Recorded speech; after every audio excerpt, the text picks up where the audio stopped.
Good afternoon. Wow, what a day. I was about to say good morning. Anyway, good afternoon or a bad afternoon, depending what aisle you sit on or what side of the floor or what side of the bull bear side of the fence you're on. But as traders, we try not to sit on a certain side. Yes, we feel comfortable with different strategies, different setups, different situations that we feel more familiar with. And everyone says for Red Dog's a perma bull. Red Dog likes to be long. He likes portfolio approach. He likes to have 7, 8, 9, 10 positions using a tier system. And that's what his sweet spot is, which is true. But there are times when things get shaky, things don't feel right, things don't even smell right. And there are some people out there that are actually saying this. Let me play this little song for you. This is the end, beautiful friend. Anybody know this song? You gotta know this song. And listen, I'm not a big Doors fan. My only friend, the end. By the way, this is not the end. Okay, this is a day. It's a day in your trading career, and hopefully you handled it well. And people are like, Red Dog, why are you in such a good mood? You know why? Because I kind of made some good decisions. If you came in today and you had some risk down and you were hedged with some shorts, maybe even a little bit more skewed to the short side because of the way things have felt in the headlines, or you had some leftover longs and you said, you know what? This is what I know. I am long a few things overnight. I know that 1952-ish is the 50-day. If we can't hold that, salvage your positions, get out of the way. If you're really good and quick, you know what? Get short. And if you did both, congratulations. Or if you just get out of the way and said, I'm not going to take this pain, and you saved yourself a lot of money by moving quickly and using strategies, then you got to be happy with your day. I came in today. Yesterday I put out that call saying, water pistol to cabeza, which is bad imagery, but every now and then when I feel like something's going to happen in a certain direction, but I'm not sure if it's going to be 1 day, 2 days, 3 days, I just try and put it out there. So at least you know what I'm thinking, so you could act accordingly, whether it's selling loose positions, whether it's getting net short, whether it's looking for loose setups, or whether you say, you know what, I think you're dead wrong, I'm going to take the other side of your trade. Hopefully you don't take the other side of my trade, because I try and be pretty consistent, throughout the course of my career. I've been doing this since 1998-ish. So anyway, let's go to the chart and let's just start, thumbing through it. So before today, this is where we were. This is your intermediate trend. Okay, we had an intermediate trend just like this here. And there were a lot of little gut checks right here. It looked like we were going to break below, and then you had a Red Dog reversal and we made new highs. Right here, it looked like we were going to break, we closed below the 21-day, maybe, boom, didn't happen, and then it's, we broke out. Fast forward to this trend line, okay? Lots of different times sitting in positions and then getting flat because I wasn't sure what would happen next. One of them might have been right here before we edged higher. Another one right here. This is when the Malaysian aircraft got down, those rebel bastards, which I'll just tell you what I think. Rebel bastards. Anyway, nothing happened thereafter. And then right in here, 2 days ago you had this little outside day. Yesterday, no real bounce back with a lot of divergences in sectors, pretty much, going down before the spiders. And then you had pow, big wide range down day, 2% or so. If you came in long today, which you could have, because again, didn't look so, we've seen this before, you had some time. Okay, not a lot of time, but if you were prepared and you said, you know what, here is support going sideways. This is your, what is that, 1955? What is this right here, 1952? And what's this, your 50-day 1952? I will get out of Dodge if it doesn't hold. And now we went down to 1930. So you could have saved yourself 22 handles. Hey, you know what? 22 handles. What's 22 handles amongst friends? If you're a rich friend with deep pockets and you can sit tight and you want to hold your nose and go underwater, those 22 handles mean nothing to you. For an active trader that trades for P&L and cash flow, if you tried to buy the entire day and then maybe puke it at the end of the day, 22 handles hurts. And maybe even if you were slick enough, you saw some of the divergences, you took some risks down, and maybe you even net short. It depends on where you stand. So question now is what to do. So you look back at this chart, and the oscillator probably went out very oversold. So hard to be short into a jobs number tomorrow, but it doesn't mean you need to be balls to the wall long. Right now, you just got to be tactical. Pick your little spots, use RDR setups, and put together a wish list of stocks that might show relative strength that could potentially, be good leaders for whenever the market finds its footings. Go back to the chart of the SPX. So now we are through the 50-day. Sometimes the day after, you gap up, and if you take only back a third, then this bar has complete control and we go lower. If we open lower, maybe we get some kind of, oversold bounce. But, here is your 50-day right there, and here is basically 1940, which would be, if we want to get a tiny little oversold bounce, that would be a spot where maybe we can get back to, and you may even be able to reshort. Okay, I talked about, water gun pistol to cabeza, this being the level, right around here, which is 1925 right there, but it's not really the strongest level, and with the potency of this down day, maybe it's overdone, maybe it was drastic, but, that was a spot that I was thinking I would look for, some entries. And then really, this is where we kind of broke out from, which is a little bit lower, which also has the 100-day, and then the 200 days all the way down here. Now, if you look at some other sectors that are already kind of there, the diamonds or the Dow is now, that's Disney, flat for the year. So the Dow just, if you're, that's why sectors matter. This was right here. This actually led the way a little bit lower. This was already had an 8 and 21-day curling down and closed below the 50-day almost when the S&P wasn't even at the, just around the 21 days. So rightly so, this deserves to get its tushy cleaned. Tushy cleaned, wait. Anyway, maybe around this spot it tries to bounce at 200 days all the way down there. Then there are people out there like, oh, we haven't had, a 5% correction, a 10% correction, but yes, we did in certain sectors. Look at the damn Homebuilders, XHB. Look where that is. Relative weakness below all the moving averages. Right when it went below here, that was your out. Okay, if my simplicity is, because I'm not that smart, below the 8 and 21 day, that's your area to get out or get neutral. And then you had a gap here that it never filled. That could have even been your short signal. And now it's below support and extended well below the moving averages. But this is off the highs. I don't know, what is that? 10, 15%? I'm not going to calculate it now. You look at the XLI. XLI, which was one of the strongest sectors, look how fast risk could happen there too. That's why you don't look for reasons for a sell-off. If it gets below the 8 and 21 day, which was right there, you get out of the way. Because if you get out of the way there, yeah, maybe there's an opportunity somewhere around the 200 day. The industrials have not seen the 200 day in quite some time. So if you got out here, if we gap down tomorrow, there's your trade at the 200 day. Typically you hold it at the first time, especially if you get there real fast. And this hasn't been here in a while. So you sell the 8 and 21 day, you test other moving averages so you can make some tactical money, and then you figure out what's next. But that's the industrials. I actually came in long Citigroup. You saw that on the virtual trade floor. So the banks looked decent yesterday. That was part of my little divergence in my head on why I wasn't, super duper short. Thank goodness I had a pretty good, spider hedge on. And then I said to myself, okay, if Citigroup does not bounce back in the first 15 to 30 minutes, and I see other tech names or other leaders not fill their gaps and go green, I got to just get out. It's just not the right trade. You look at Citigroup, just as a little lesson. Okay, this now broke this entire range, and now it's somewhat of an avoid back at the 200 day.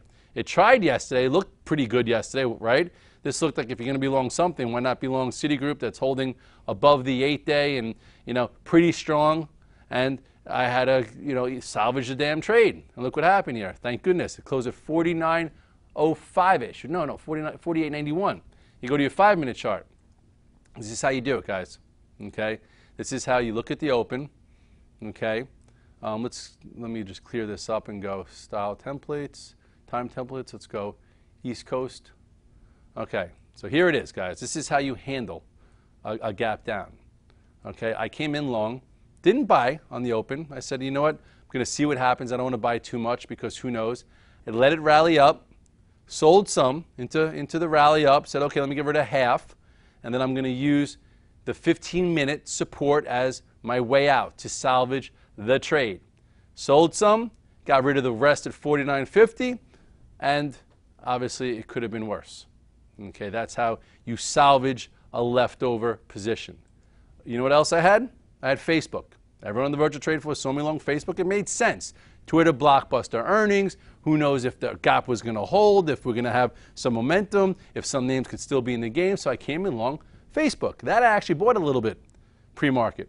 I said, you know what, I'm going to buy a little pre-market. I was also flat in my active account. Let me buy a little bit there, see if I could take the pain of my swing account.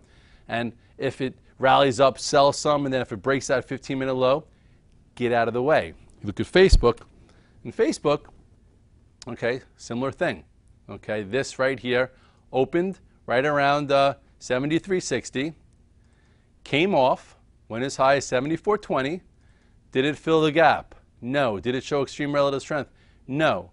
So bought a little bit pre-market, sold a little bit on the bounce when I saw it having trouble, and then I don't think I know if I sold right around here, but I think I got out right around 73.40. I'm like, you know what?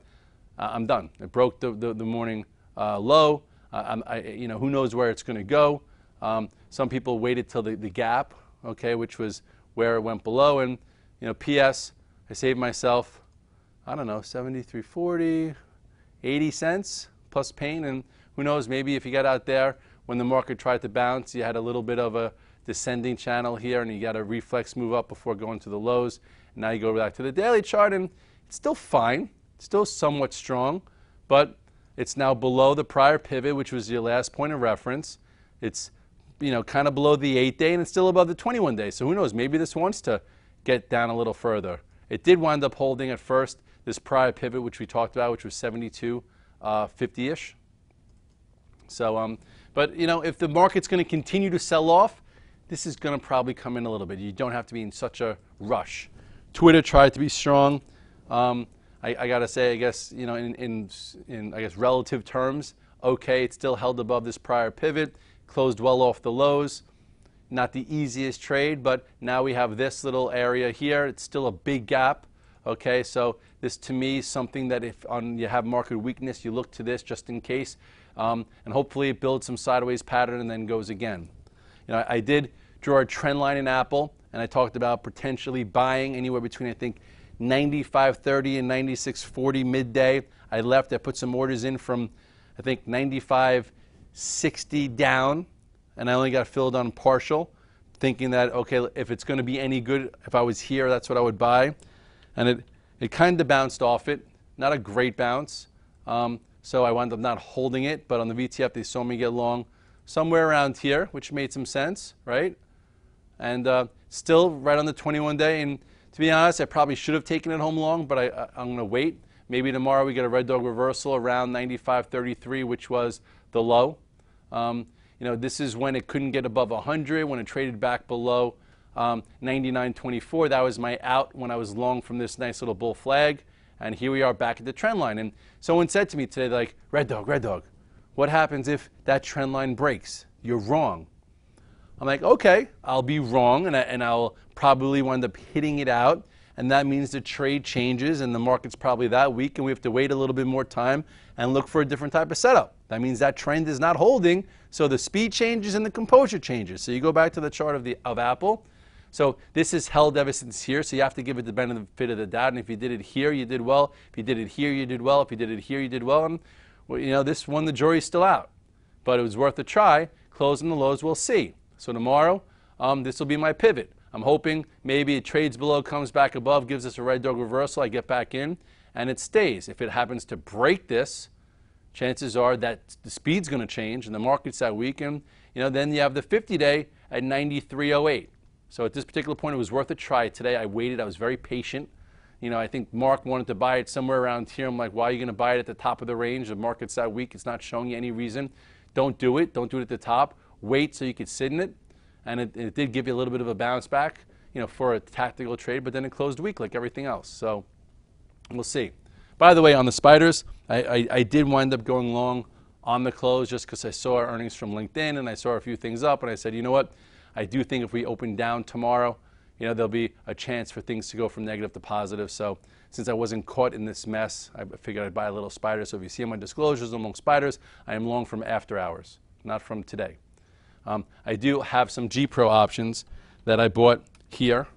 Okay, this is a really nice strong stock, and I bought it somewhere in here, and I'm down to 25% of what I had because it gave me a lot of the move that I wanted. I think I bought it around $4.5, $5, sold some between 6 and 7, and figured with the way the market was, it's not going to really be rewarding such momentum. So preserve some capital, actually made money in a down tape, and I said I'll give it a shot on some just in case, and it seems like it's down after hours.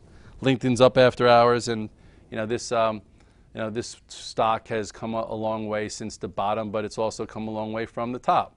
So for me, it wasn't really worth the risk, but you could have been a buyer after hours, and now this is pretty much a big resistance. Okay, see what happens there. If you traded it after hours, congratulations. Once it got above this little pivot, that was your signal, and that was around 188. I didn't touch it. So anyway, that's that. Tesla's been all over the map after hours. Don't know where it is right now. In a market like this, I don't think they're rewarding momentum names with high valuations. I guess if you're trading it after hours, the only way to stay long is if it were to get above 231 and stay above 231. Otherwise, it's an avoid. Okay, we'll see what happens. Stock, gave us a lot of trades along the way. Nice long here, nice short there, and this has been very noisy since. I got long. I lost money in this range into the stock, so I was no rush to buy it. It was up 3, down 15, blah blah blah. Here's support, there's your resistance. If it stays above 231, maybe, you have some shorts cover, whatever. But all in all, in this type of market, I don't think you're in a rush to buy anything. And we saw that today. So with all that said, I don't think that, let's see, where was that? I don't think this is the end. So this is a nice little sun, nice little sunset or whatever this is. I think it's a change. Okay, if you're an active participant that trades for P&L and cash flow, lots of signs, lots of reasons to get and reduce risk, maybe get short and be out of the way and figure it out. If you're a macro investor and you put money in every month in the S&P, every month, say, I'm your age, Red Dog, I'm 41, I'm going to be doing this till I'm 60. Keep doing it. Be exciting. We're excited because you'll get a better average cost, and at some point I do think the market's going to make new highs. It could be in a month, it could be in 3 months, it could be in a year. But for you as a macro investor, you get a better average cost now. My wife started her 401k, I believe, in 2006, and she got a really nice average cost, as we know what happened in 2007, 2008. Okay, my dad who could have started the day before the 1987 crash, the day before, and still do really well, doing a macro monthly inflow. He's just fine too. So if you're doing that, don't pull your money out of the market because you might not put it back. Just stay the course. There's a lot of things out there, but the world's not going to come to an end. There's a lot of things going on between the sanctions on Russia, Iraq, Israel and Gaza, but they too will get better at some point. And at this point right now, it's paying attention. It's July. We have August to deal with. You have September. A lot of these things are historically bad months, so you don't have to be in a rush. Right now, we'll do little Red Dog reversal tactics. We'll do little H sell setup tactics. If we get bounces, we'll look for the oscillator to get to extreme points and try and catch maybe more than a small trade. And that's what we have to do because we're not in portfolio approach now. We are in tactical approach where you play small bounces. Then if you see commitment to the bounce, maybe it starts a new trend, or maybe the bounce gets rejected at resistance, and that's where you sell it and short it, and then if it makes new lows, you add to it. RDRs, H setups, that's what we do. If you took off risk in the last week, congratulations. If you got short yesterday, congratulations. If you were long today and you stuck to your plan and you reduced your amount of pain that you could have had, congratulations. If you didn't do any of these things and you were stubborn and you lost more than you had to, make some changes. Tomorrow's Friday. It's a summer. Try and relax. Enjoy the weather. Enjoy your family. Enjoy your friends. Get some fitness going.